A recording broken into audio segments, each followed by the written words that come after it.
Hi, my name's Kris McInnes and I'm a psychic medium from Brisbane, Australia.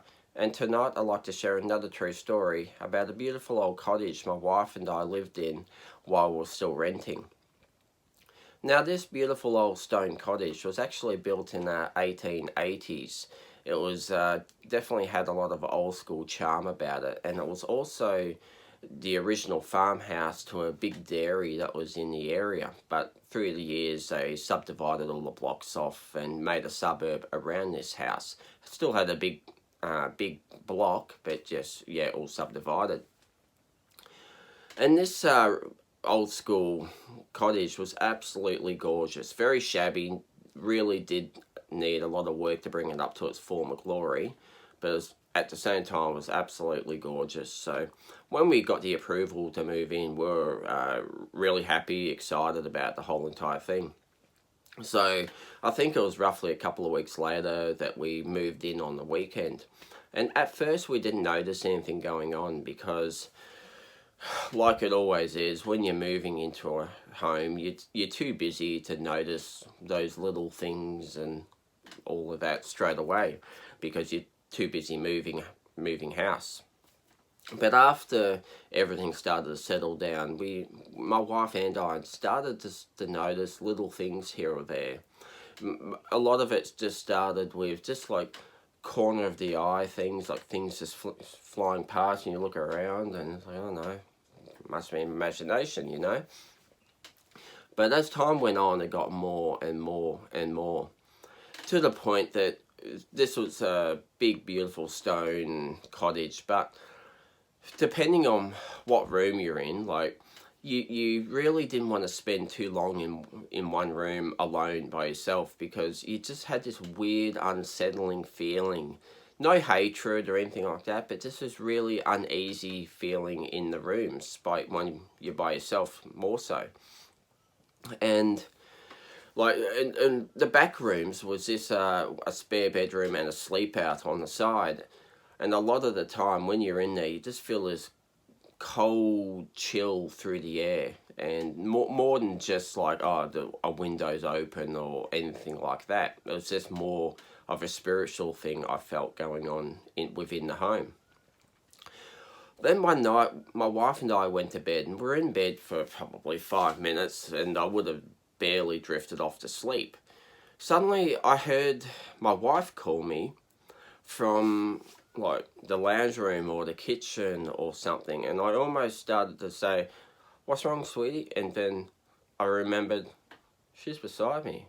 I'm thinking, what the hell? So, like I said in the past, this is the time that I hadn't actually taken control of my gift, my spiritual gift, so I was still terrified of spirits. So most likely that night the sheet would have went over my head and I would have been trying to just ignore it and sleep it off.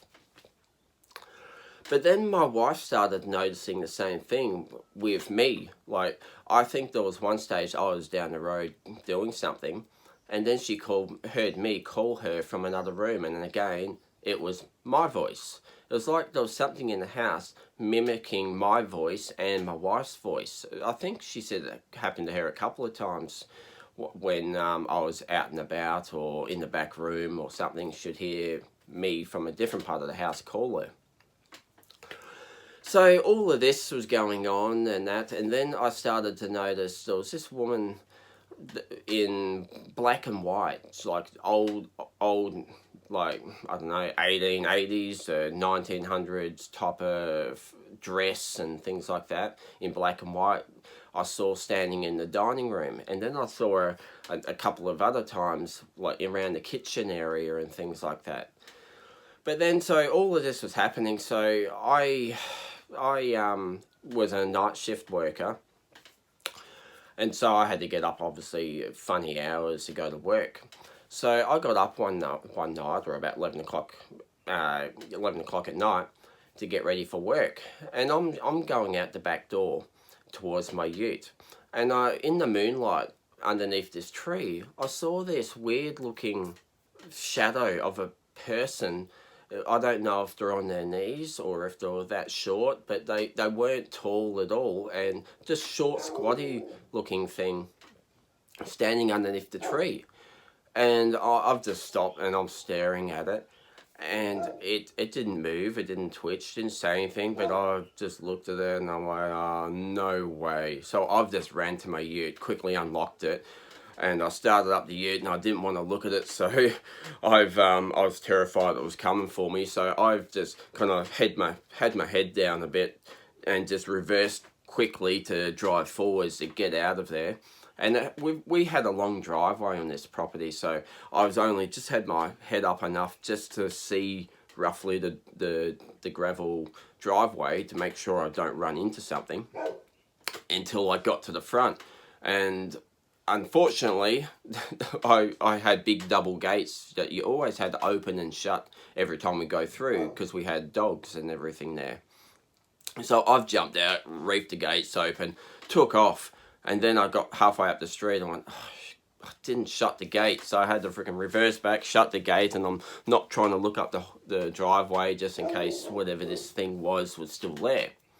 So unfortunately, once that happened, that pretty much became a ritual for me every time I went to work, because I was terrified this thing was going to be back out there for me waiting. Or other things that happened in this house, like I was, again, night shift. I was driving, I left the house and I was driving to work one night, and I probably got about 10 minutes up the road. And then I just I don't know where or how it came from, but it was like someone was telling me that just said fire, and I knew it meant something to the house. And I just had this massive, like, fear thing go over me. There's something, the house is going to catch on fire or something like this.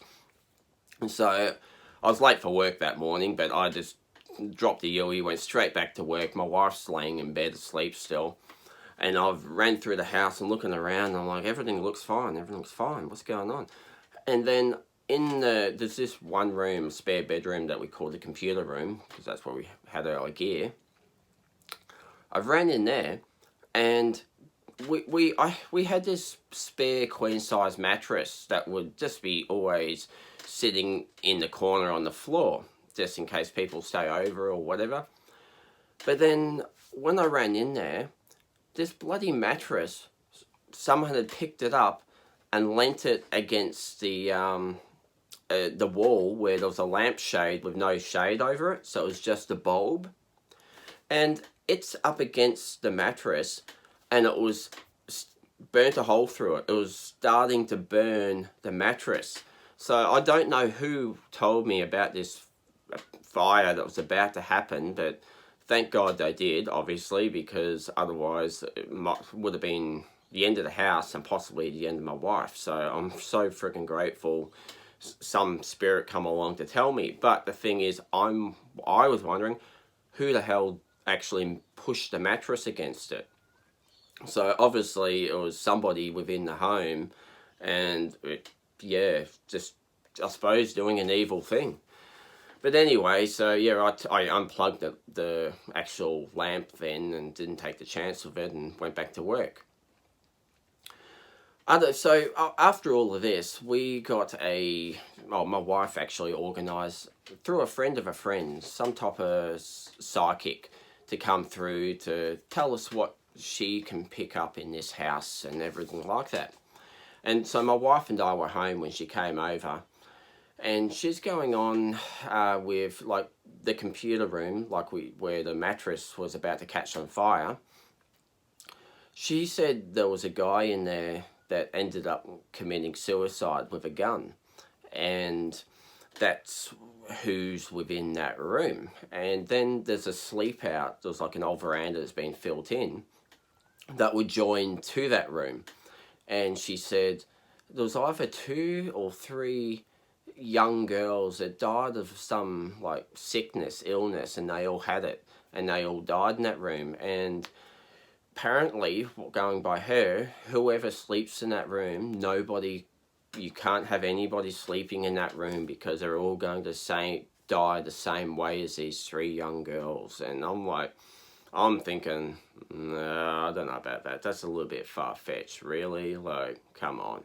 They might have died like that, but why does it mean everybody else will die that way, just staying there. So I didn't really believe that, and I think my feelings were coming through, because straight away this psychic turned around and looked at us and said, I think there's somebody in the room that's a skeptic, and they shouldn't really be in here because it's interfering and all that. And obviously she wasn't talking about my wife, and she wasn't talking about herself. She must have been talking about me.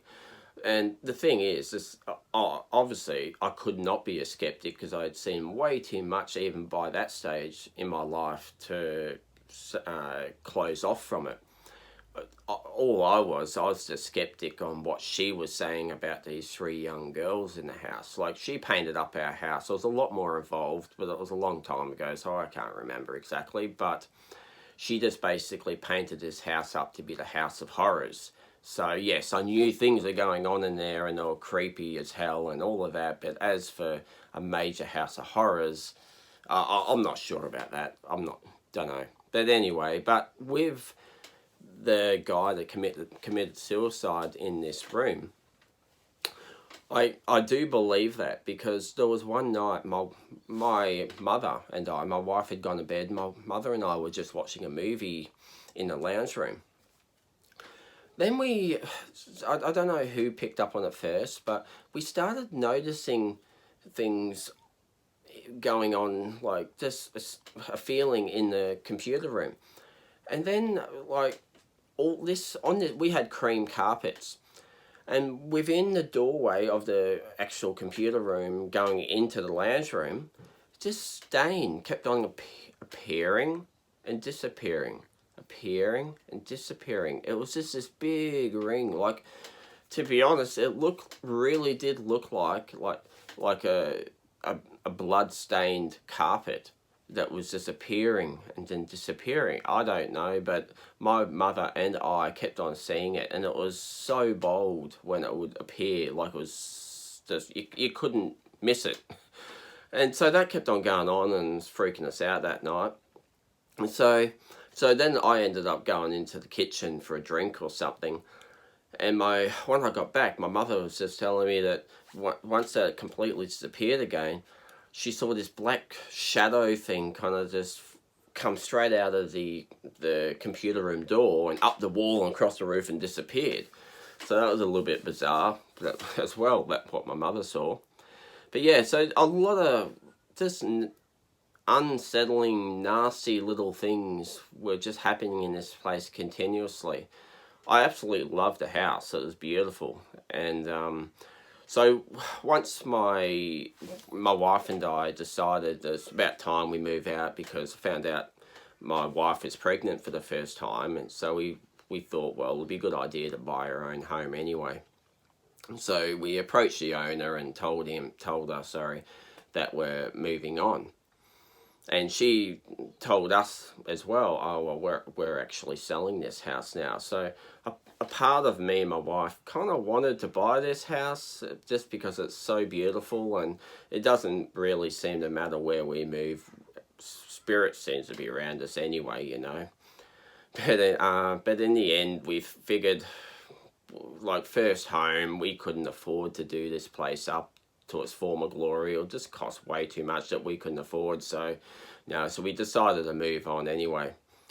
But it was an absolute beautiful home, but maybe the lady was right, just a house of horrors, because there were a lot of things going on in this place. Anyway, that's just another story to add to the list. So if you did like my story, please don't forget to like my video and subscribe if you would like to see more like this. And thank you again to all my subscribers. They really do mean the world to me. Have a great night. Bye.